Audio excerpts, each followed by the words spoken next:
আসসালামু আলাইকুম, welcome back Arifa's English classroom. প্রিয় অষ্টম শ্রেণীর শিক্ষার্থীরা, আমরা এক্সপেরিয়েন্স বা চ্যাপ্টার নাম্বার 5 এ ছিলাম। অনেকগুলো এক্সপেরিয়েন্স আমরা শেষ করেছি। আজকে আমরা 5.3.4 অ্যাক্টিভিটির কাজ করব। চলো আমরা দেখে নিই যেখানে আমাদের কাজটি কি।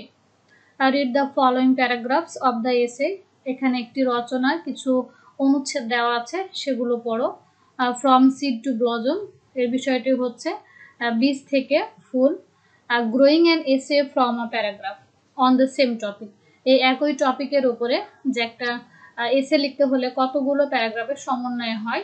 Again the paragraphs are not organised, এই প্যারাগ্রাফগুলো কিন্তু সাজানো নেই।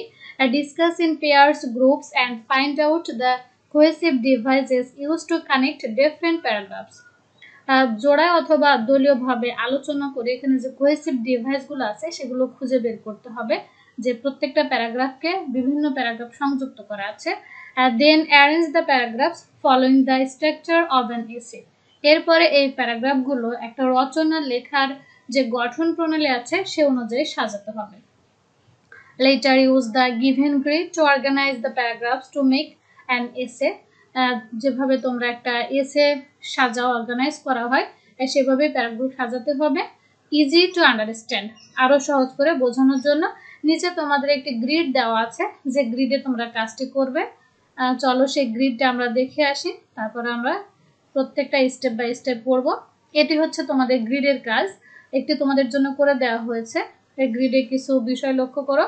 এখানে প্যারাগ্রাফটা কি সেটা উল্লেখ করতে হবে, এখানে কোহেসিভ ডিভাইস কোনটি ব্যবহার করা হয়েছে সেটি উল্লেখ করতে হবে, এবং এখানে কোন উদ্দেশ্যে কোহেসিভ ডিভাইসটি ব্যবহার করা হয়েছে সেটি লিখতে হবে।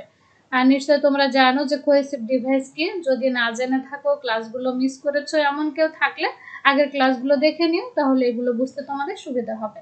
চলো আমরা এখন যে প্যারাগ্রাফ আকারে অনেকগুলো প্যারাগ্রাফ আছে সেগুলো কিভাবে একসঙ্গে করব বা একটা এসে কিভাবে লিখতে হয় সেটা আমরা দেখব। আর এটি অ্যাকচুয়ালি আমরা আগে ক্লাসে যে প্রশ্ন ব্রাড টিচার পড়েছিলাম তারই ধারাবাহিকতায় লেখা, এলোমেলো করে দেওয়া আছে, তোমাদের সাজিয়ে লিখতে হবে। সো ফার্স্ট প্যারাগ্রাফে যেটি আছে দেখো, আর তোমরা সাজাবে কিভাবে, কোহেসিভ ডিভাইস অনুযায়ী সাজাবে। যেমন কোনো কাজ করতে হলে সিকোয়েন্সিয়ালি যদি তোমরা করো, যে ধারাবাহিকভাবে একের পর এক, সো এভাবে আমরা ফার্স্টলি সেকেন্ডলি ব্যবহার করি। এটা এইভাবে লেখা আছে আগের ক্লাস আর এই ক্লাসটা সেম। এখানে একটু বাড়তি লাইন আছে কয়েকটা, আমি তোমাদের বাংলা করে দিচ্ছি। ফার্স্ট প্যারাগ্রাফে যেটা দেওয়া আছে দেখো, ফাইনালি, নিশ্চয়ই তোমরা প্রথমে বুঝতে পারছো যে কোনো কিছু বর্ণনা করতে হলে সেটা ফাইনালি প্রথমে থাকে না, এটা শেষের দিকে থাকে। সো এই প্যারাগ্রাফটা কোথায় যাবে, শেষের দিকে যাবে। যেহেতু এগুলো সাজানো নেই, আমরা বাংলা করে পড়ার পরে প্যারাগ্রাফগুলো সাজাবো। ফাইনালি, সবশেষে, the bird has provided Prasun with a constant source of joy and comfort. তো সবশেষে এই পাখিটি প্রসূনকে প্রদান করেছিল যে কিভাবে নিরবিচ্ছিন্ন আনন্দ পাওয়া যায় এবং স্বস্তি পাওয়া যায়। It has been always a loyal friend and companion by his side during difficult times. এটি সর্বদাই তার পাশে একজন বিশ্বস্ত বন্ধু এবং সঙ্গী হিসেবে ছিল, বিশেষ করে তার কঠিন সময়ে। The bird's unwavering companionship has transformed him into more compassionate and understanding towards others. আর এই পাখিটি তার সঙ্গে যে অটুটভাবে ছিল সঙ্গী হিসেবে, এটি তাকে অন্যান্য মানুষ সম্পর্কে বুঝতে এবং তাদের প্রতি আরো সহানুভূতিশীল হতে তাকে স্থানান্তরিত করেছিল বা ট্রান্সফার করেছিল। He has learned that having a good friend by his side can make all the difference in life. আর এখান থেকে সে শিক্ষা নিয়েছিল যে জীবনের বিভিন্ন ক্ষেত্রে একজন ভালো বন্ধু হিসেবে অন্যের পাশে থাকার শিক্ষাটা। সো এটি হচ্ছে প্যারাগ্রাফ ফার্স্ট। সো আমরা বাংলা করে পড়বো, তোমরা নিশ্চয়ই বুঝতে পারছো, প্যারাগ্রাফগুলো এলোমেলো করে দেওয়া আছে এবং সেটা তোমাদের বলাও আছে। প্যারাগ্রাফ 2 তে কি আছে আমরা দেখি। Thirdly, তৃতীয়ত, the bird has demonstrated the importance of being adaptable. এই পাখিটি তৃতীয়ত তাকে শিক্ষা দিয়েছিল বা প্রদর্শন করেছিল যে কোনো একটা পরিবেশের সাথে খাপ খাইয়ে নেওয়ার গুরুত্বটা কি। অ্যাডাপ্টেবল মানে অ্যাকচুয়ালি কোনো কিছুর সাথে, চেঞ্জেবল কোনো কিছুর সাথে খাপ খাইয়ে নেওয়া। It adjust its behaviour to different situations, এটি অ্যাকচুয়ালি শেখায় যে কিভাবে বিভিন্ন পরিস্থিতিতে আচরণ করতে হবে। Showing Prasun that flexibility is necessary for success. আর এটি প্রসূনকে দেখিয়েছিল নমনীয়তা সাফল্যের ক্ষেত্রে এর প্রয়োজন কতটুকু। He has learned that change is constant. সে শিখেছিল যে পরিবর্তন হচ্ছে নিরবিচ্ছিন্ন, এটা কন্টিনিউয়াস, চলমান। And it is important to be able to adjust to it. এবং এটি খুবই গুরুত্বপূর্ণ যে এই পরিস্থিতির সাথে নিজেকে খাপ খাইয়ে নেওয়ার সক্ষমতা। The bird had shown him that being adaptable is a valuable skill that can make one navigate through difficult situations. আর এই পাখিটি তাকে শিক্ষা দিয়েছিল যে বিভিন্ন কঠিন পরিস্থিতির মধ্য দিয়ে সঠিকভাবে পথ পরিচালনা করে বিভিন্নভাবে পরিস্থিতির সাথে নিজেকে খাপ খাইয়ে নেওয়াটা হচ্ছে মূল্যবান দক্ষতা। অ্যাডাপ্টেবল মানে হচ্ছে বিভিন্ন পরিবেশে নিজেকে খাপ খাইয়ে নেওয়া, এবং নেভিগেট মানে হচ্ছে সঠিকভাবে পরিচালিত হওয়া বা করা। প্যারাগ্রাফ 3, ফার্স্টলি, প্রথমত। নিশ্চয়ই বুঝতে পারছো এই প্যারাগ্রাফ কোথায় যাবে, প্রথমে যাবে, যেহেতু ফার্স্টলি কোয়েসিভ ডিভাইস আছে, কোনো কিছু বর্ণনা করতে হলে সিরিয়ালি ফার্স্টলি প্রথমে বসে। The bird had shown him the importance of patience. প্রথমত পাখিটি তাকে দেখিয়েছিল ধৈর্যের গুরুত্ব কি। পেশেন্স মানে হচ্ছে ধৈর্য। As he watched the bird build its nest, যেহেতু সে দেখেছিল যে পাখিটি তার বাসা তৈরি করেছে, প্রসূন learned that, প্রসূন শিখেছিল যে anything worth having taken time and effort, কোনো কিছু করতে হলে সেখানে প্রচেষ্টা এবং সময় দিতে হয়। He always keeps this lesson in mind. সে এই শিক্ষাটা সর্বদা তার মনে রেখেছিল। He recognizes that patience is a virtue that is essential to have while working towards a goal. এবং সে এটাকে স্বীকৃতি দিয়েছিল যে ধৈর্যটা হচ্ছে এমন একটি গুণ এবং প্রয়োজনীয় বিষয় যে তুমি তোমার লক্ষ্যে যখন পৌঁছাবে এটি খুবই গুরুত্বপূর্ণ। Paragraph 4, in conclusion. নিশ্চয়ই তোমরা জানো যে কনক্লুজন কোথায় বসে। কনক্লুজন মানে হচ্ছে উপসংহার, এটি লাস্টে বসে। সো এই প্যারাগ্রাফটা আমাদের লাস্টে চলে যাবে। Prasun's bird teacher has been an exceptional role model. প্রসূনের পাখি শিক্ষক ছিল একজন অর্ডিনারি বা এক্সেপশনাল বা ব্যতিক্রম ধরনের model. Imparting valuable life skills and providing unwavering companionship. সে তাকে যে মূল্যবান জীবন দক্ষতাগুলো শিক্ষা দিয়েছিল, ইম্পার্টিং মানে হচ্ছে প্রদান করেছিল, অ্যান্ড প্রোভাইডিং মানে এখানে প্রদান করা, আনওয়েভারিং মানে অটুট যে সঙ্গী হিসেবে থাকে সেটি। দ্য বার্ড হ্যাজ শোন him the importance of patience. এখানে পাখিটি তাকে দেখিয়েছিল যে গুরুত্ব কি, ধৈর্যের গুরুত্ব কি, হার্ডওয়ার্ক, কঠোর পরিশ্রম, অ্যাডাপ্টেবিলিটি, বিভিন্ন পরিস্থিতির সাথে নিজেকে মানিয়ে নেওয়া, অ্যান্ড কম্পানিয়নশিপ, এবং কারো একান্ত সঙ্গী হওয়া। This lessons have helped him to become a better person. আর এই পাঠগুলোই বা শিক্ষাগুলো তাকে সাহায্য করেছিল একজন ভালো ব্যক্তি হতে। And have provided him with the tools he needs to succeed in life. এবং এগুলোই তাকে যন্ত্রের মতো বা কোনো টুলসের মতো সাহায্য করেছিল জীবনে সফলতা অর্জনের ক্ষেত্রে। Prasun will always be grateful for the time he spent learning from his bird teacher.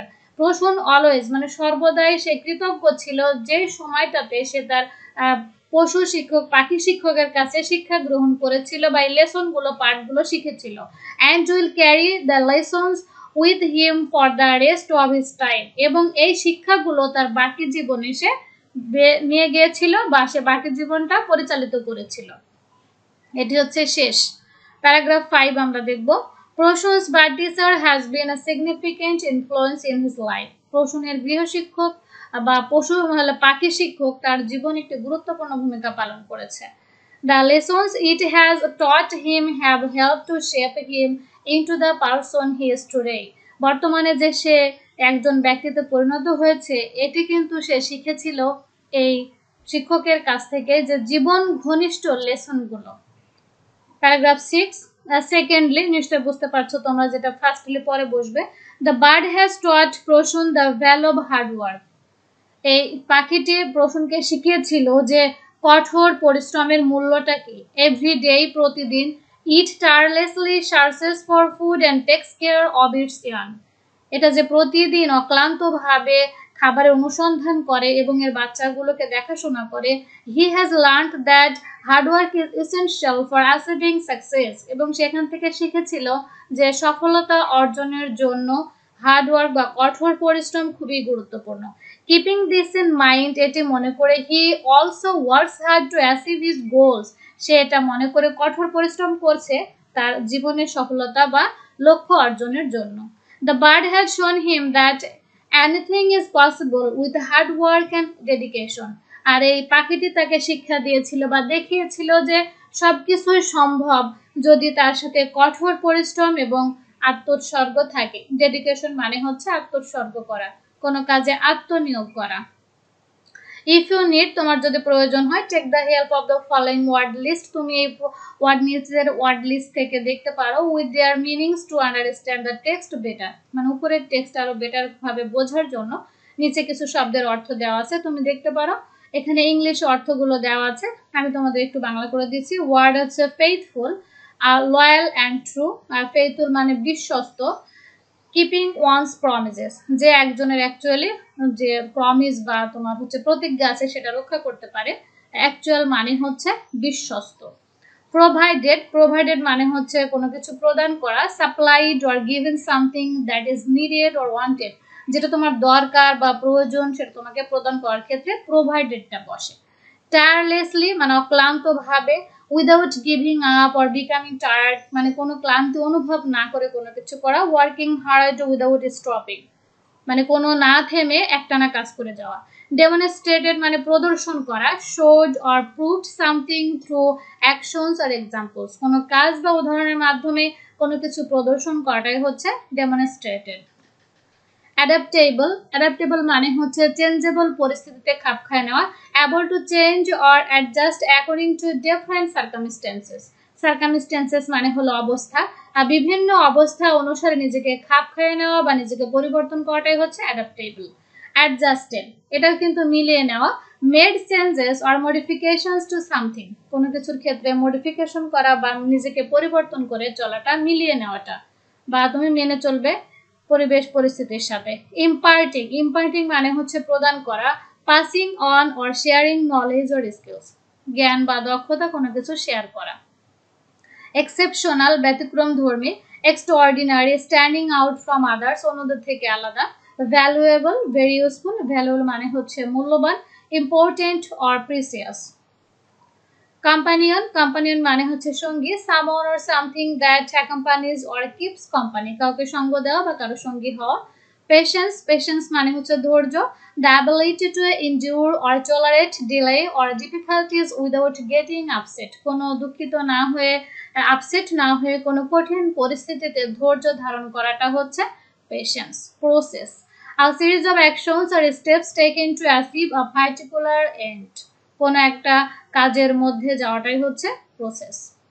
Importance, গুরুত্ব। The quality or state of being significant or having value, কোনো কিছুর গুরুত্ব থাকা বা মূল্য থাকা। কনস্ট্যান্টলি মানে নিরবিচ্ছিন্নভাবে। কন্টিনিউয়াসলি অবিচ্ছিন্নভাবে। উইদাউট ইন্টারাপশন অর পজ, কোনো থামা নেই, বিরাম মানে কাজ করাটাই হচ্ছে কনস্ট্যান্টলি। এখন তোমাদের নিচে একটি গ্রিড আছে, আমি গ্রিডটা বুঝিয়ে দিলে তোমরা এমনি করতে পারবে একা একা, তারপরে আমি একবার দেখিয়ে দেব। Structure of the essay, structure of the essay বলতে এখানে ইন্ট্রোডাকশন বোঝাচ্ছে। হোয়াট ইজ রিটেন, ইন্ট্রোডাকশনে কি ছিল। The topic and the main focus of the এসে, কোন বিষয়টা ছিল, বিষয়টা কি, এবং মেইন ফোকাস প্রধান যে গুরুত্ব আরোপ করা হয়েছে বা দেখানো হয়েছে কোন বিষয়টা। আমরা দেখেছিলাম প্যারাগ্রাফ 6 ছিল, এখানে প্যারাগ্রাফ 5 হবে। যে Proshun's bird teacher has been a significant influence in his life. The lessons it has taught him have helped to shape him into the person he is today. যে প্রসূন তার পাখি শিক্ষকের কাছে যে লেসনটি শিখেছিল, জীবন ঘনিষ্ঠ গুরুত্বপূর্ণ, যেটা তার জীবনে সফলতা অর্জনের ক্ষেত্রে গুরুত্ব ছিল, এটি কিন্তু আমাদের সেখানে ভূমিকাটি ছিল। যেহেতু আমি প্যাসেজটি পুরোটা বাংলা করে দিয়েছি, এখানে জাস্ট তোমাদের দেখিয়ে দেবো অ্যান্সারটা কিভাবে লিখবে। এখানে আর বাংলা করে দিচ্ছে না। সো এখানে আছে আমাদের এই ঘরটায় যে cohesive devices used in the paragraphs, এই প্যারাগ্রাফে কোনো কোহেসিভ ডিভাইস ব্যবহার করা আছে কিনা। আর কোহেসিভ ডিভাইস মানে কি তোমরা নিশ্চয়ই জানো, যেহেতু ক্লাসগুলো অনেক চলে এসেছে, যেমন ফার্স্টলি, সেকেন্ডলি, দ্যাট, অ্যান্ড, এইগুলো এখানে কিছু সেই ব্যবহার আছে কিনা সেটা বলছে। যেহেতু আমাদের নেই, এখানে নো কোহেসিভ ডিভাইস ইউজড ব্যবহার করা হয়েছে। আর এই ঘরটায় বলছে purpose of using cohesive devices, cohesive device যদি থাকে তাহলে কোন উদ্দেশ্যে ব্যবহার করা হয়েছে। যেহেতু নেই সেহেতু এই ঘরটা ফাঁকা আছে। এখন তোমাদের কাজটি কি? তোমাদের কাজটি হচ্ছে স্ট্রাকচার অফ দ্য এসে। তোমরা এখানে লিখবে, এখানে লেখা আছে body, what is written, all the supporting ideas to establish the topic. বলছে এখানে যে টপিকটা বা বিষয়টাকে প্রতিষ্ঠা করার জন্য বা বিষয়টাকে বুঝিয়ে দেওয়ার জন্য যত সাপোর্টিং ধারণা আছে, দ্য প্যারাগ্রাফস 1, 2, 3, 4 করে আমাদের লিখতে হবে 4 পর্যন্ত। আর একটা আছে কনক্লুশন, কনক্লুশনে যে পার্টটি দেখেছিলে সেটা হবে এখানে। আর কি কোহেসিভ ডিভাইস ব্যবহার করা হয়েছে, কেন ব্যবহার করা হয়েছে সেটি আমরা দেখব। চলো অ্যান্সারটা আমরা এক নজরে দেখে আসি, তোমরা দেখে বুঝতে পারবে এটি দেওয়া ছিল সেটি। আমরা 2 নাম্বারটা দেখি। এখানে জাস্ট প্যারাগ্রাফ 3 আমি তুলে দিয়েছি, ফার্স্টলি যেহেতু ব্যবহার করা হয়েছিল। আর তোমরা জানো যে ফার্স্টলি এই কোহেসিভ ডিভাইসটা ব্যবহার করা হয় কোনো কাজের সিকোয়েন্সিয়ালি বা ধারাবাহিকভাবে বর্ণনার ক্ষেত্রে। এখানে আরো একটি কোহেসিভ ডিভাইস আছে, সেটি হচ্ছে অ্যাজ। এখন আমরা এখানে লিখেছি, এখানে তোমাদের প্যারাগ্রাফ 3 তে যেটা আছে সম্পূর্ণ তুলে দিয়েছি। এখানে কোন কোহেসিভ ডিভাইসটা আছে, ফার্স্টলি ছিল এবং অ্যাজ। কেন ব্যবহার করা হয়েছে? ফার্স্টলি ব্যবহার করা হয়েছে দেখো, two make a sequence with the main focus of the এসে।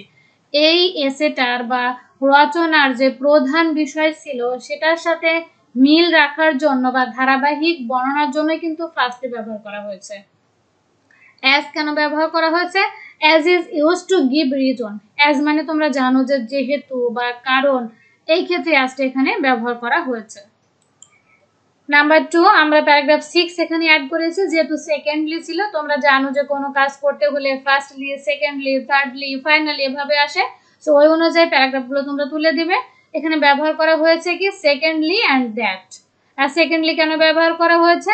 Two make a sequence with the previous ideas of the essay. এই এসের যে আগের ধারণাটি ছিল, মানে ফার্স্টলিতে কি বলা হয়েছিল, সে তার সাথে কিন্তু আগের ধারণাটাকে এখানে সিকোয়েন্সিয়াল বর্ণনা করা হয়েছে। সো দ্যাট কেন ব্যবহার করা হয়েছে? That is used as a connector. এখানে দ্যাট হচ্ছে সংযোগকারী হিসেবে বা কানেক্টর হিসেবে ব্যবহৃত হয়েছে। আমরা থার্ডলি নিয়েছি, কারণ থার্ডলি সেকেন্ডলির পরে থার্ডলি আসে, এবং এখানে আরেকটি কোহেসিভ ডিভাইস আছে, অ্যান্ড ব্যবহার করা হয়েছে। এগুলো যেহেতু হুবহু প্যারাগ্রাফ তুলে দিয়েছি তাই তোমাদের পড়াচ্ছি না, জাস্ট এখানে কোহেসিভ ডিভাইস কোনটি আমি দেখাচ্ছি, কেন ব্যবহার করা হয়েছে সেটা বলছি। থার্ডলি এবং and, two make a sequence with the main ideas of the essay. এই এসের কিন্তু প্রধান ধারণাটাকে বর্ণনা করার জন্যই থার্ডলি কথাটি ব্যবহার করা হয়েছে। এবং অ্যান্ড কেন ব্যবহার করা হয়েছে? and is used here to connect the two sentences. এখানে দুটো বাক্যকে একসাথে করার জন্যই and ব্যবহৃত হয়েছে। থার্ডলির পরে আমরা চলে আসলাম ফাইনালি, যেটা প্যারাগ্রাফ 1 এ ছিল। ফাইনালি ব্যবহার করা হয়েছে এখানে to make the sequence with the main ideas to establish the theme of the essay.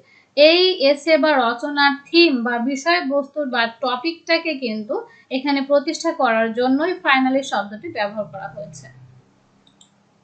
Next আসছে ইন কনক্লুশন। কনক্লুশন কেন ব্যবহার করা হয়েছে? আমরা সবাই জানি এটা, যে to make summary of the এসে, কোনো কিছু লেখার শেষে সেটিকে শেষ করার জন্য ইন কনক্লুশন শব্দটি ব্যবহার করা হয়ে থাকে। সো এটি ছিল আমাদের মেইন টপিক অনুযায়ী এই গ্রিডের ধারাবাহিক বর্ণনা, যে কোনটা কোথায় ব্যবহার করা হয়েছে। নেক্সটে আমরা 5.3.5 নিয়ে আলোচনা করব। আজকের ক্লাসটা এখানে শেষ করছি। সবাই ভালো থেকো, সুস্থ থেকো। আসসালামু আলাইকুম।